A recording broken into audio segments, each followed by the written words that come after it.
Arkadaşlar merhabalar. Bu videoda yonca yapraklarının arasına bir yazı yazacağız. 1280'e 720 72 çözünürlüğünde. RGB, tabi burası RGB olacak. Oluştur diyorum. Şimdi boş bir sayfa geldi. Ben masa üstünde önceden ayarlamış olduğum yonca yaprakları fotoğrafını alıyorum. Sağından solundan genişleterek şöyle ortalı bir şekilde Photoshop'umuza atıyoruz. Şimdi yazı yazacağım. Şöyle yapalım. Şöyle ortaya çekelim. Şöyle bir dursun. Yazı rengini önce bir beyaz yapacağım. Sonrasında bunu ortalamak için şöyle bir yöntem var. Ctrl A diyoruz. Hepsini seçtikten sonra burada seçim aracı seçiliyken burada ortalama işaretleri var. Bu işaretlerden faydalanarak görselin ortasına getiriyoruz. Şimdi amacım şu. Yaprakların arasında bir yazı olacak. Yani üstüne yaprak gelecek. Böyle arkasında biraz içerisinde, yani karışık bir tasarım yapacağız. Yazım seçiliyken yazı katmanım opasity'yi biraz kısıyorum. Neden? Onu da hemen söyleyeyim. Yaprakları görebilmek için. Şimdi şöyle biraz yaklaşayım.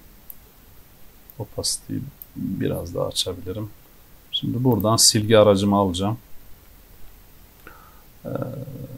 Böyle bir işaret var. Mouse sol tuşa bastığımız zaman buradan OK diyoruz. Katmanı bu şekilde düzeltiyoruz.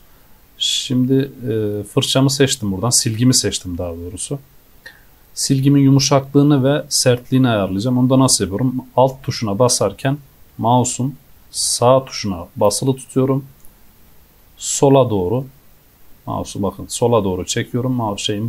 Fırçanın boyutunu ayarlamış oluyorum. Sağa doğru çektiğim zaman da büyütüyorum. Bunu küçülttüm. Şu boylar yeterli benim için.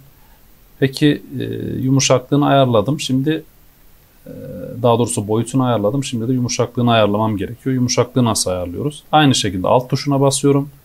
Mouse'un sağ tuşuna basılı tutuyorum. Sonrasında yukarıya doğru çektiğim zaman yumuşuyor. Aşağı doğru çektiğim zaman fırçam sertleşiyor. Bana şu an sert bir fırça lazım. Biraz daha şöyle küçülteyim. Şimdi yine alt tuşuna basıp mouse'un tekerlerini çevirdiğimiz zaman da fotoğrafa yaklaşmış oluyoruz. Bunları genel kısa yol bilgileri olarak da söylemiş olayım. Şimdi şöyle yaprakların bu görünür kısımlarını siliyorum. Neden? Hani yaprak sanki böyle yazının üzerine dökülmüş gibi bir efekt oluşturacağız. Amacımız bu. Şöyle. Arada bir şöyle açarak, opasity'yi açarak kontrol edebilirsiniz. İyi duruyor mu, güzel duruyor mu diye. Fena değil. Şurada çok küçük bir açı var. Burayı düzeltelim. Geliyoruz. Buralardan mesela şu kısım arada kalsın istiyorum. Tabi tasarım tamamen size kalmış. Doğaçlama takılabilirsiniz. Şuradaki yaprağı silelim. Burada da böyle bu şekilde. Şu kısmı da ben gizlemek istiyorum. Burayı da böyle hemen bir sileyim. Bu şekilde.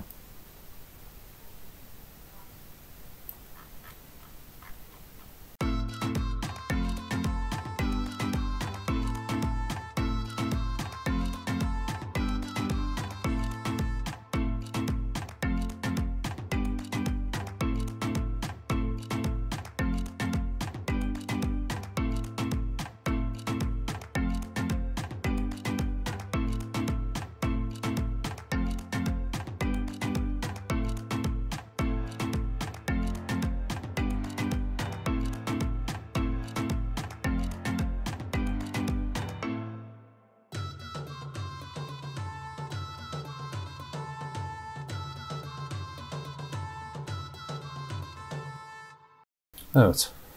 Bu haliyle bitmiş oldu. Opacity'yi arttırabiliriz. Opacity'yi arttırdıktan sonra farklı bir şey deneyeceğiz. Şöyle yonca yaprakları katmanım seçiliyken filter'dan burada Camera Raw filter kısmı var. Burayı seçtikten sonra bekliyoruz şimdi gelmesini. Ayarlar kısmı geldi. Şimdi Bezier'e giriyorum. Bezier'e girdikten sonra Exposure kısmını çok az bir kısıyorum. Çünkü biraz fazla renkli görünüyor. Exposure kısmını biraz kıstıktan sonra kontrastı da birazcık artırıyorum. Çünkü Exposure bu renk patlamasını ayarlıyor. Bunu kısıyorum biraz. Kontrastı da birazcık arttırıyorum. Bu da renk dengesi. Renklerin biraz daha canlılığını arttırıyor. Kontrastı da biraz açtıktan sonra bu değerler yeterli. Shadow, gölgelere geliyorum. Gölgeleri de böyle biraz daha böyle siyahlaştırıyorum. Gölgeleri biraz daha belirginleştiriyorum aslında. Bir de clarity kısmını böyle dokuların biraz daha belli olacak şekilde arttırıyorum. Şimdi yapraklarım daha belirgin. Arka plan yani böyle daha bir derinlik katıyor fotoğrafa. Onu ayarlamış olduk.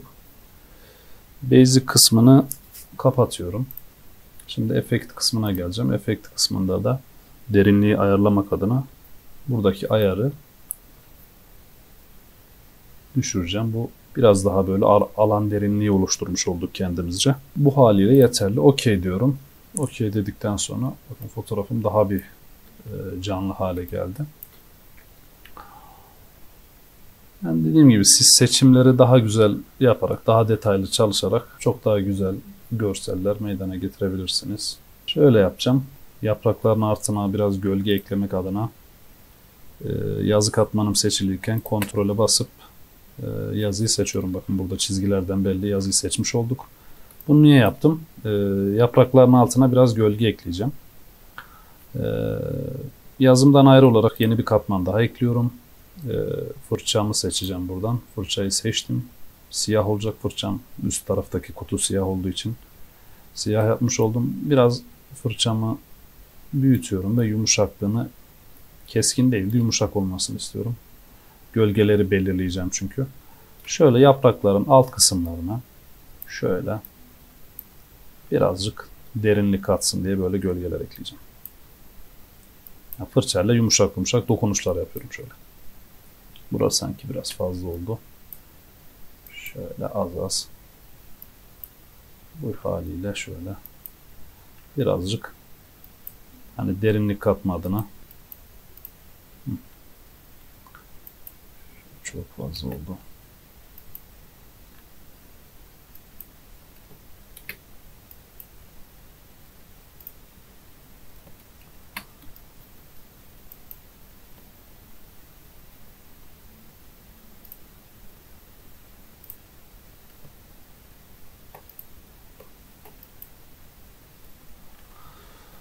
Gölgelerimi de eklemiş oldum. Şimdi seçimi iptal ediyoruz. Şimdi biraz daha, değil mi? Buradan gölgenin yumuşaklığını tekrardan yine opacity ile falan biraz daha dengeleyebiliriz. Daha gerçekçi, daha yumuşak bir geçiş sağlamak için. Böyle tamamen böyle koyu bir halde değil de birazcık daha böyle doğala yakın bir görüntü için böyle yapabiliriz. Bir de böyle yağmur damlası falan ekleme yapabiliriz. Onu da nasıl yapacağız? Böyle bir fotoğrafım var benim. Bu fotoğrafı alıyorum. Fotoğrafın en üstüne getirdim. Buradan katmandan Multiply seçeceğim. Multiply seçtim. Farklı yöntemler deneyerek geliştirebilirsiniz. Videomu beğendiyseniz kanalıma abone olabilirsiniz. Teşekkür ederim. Bir sonraki videoda görüşmek dileğiyle. Hoşça kalın.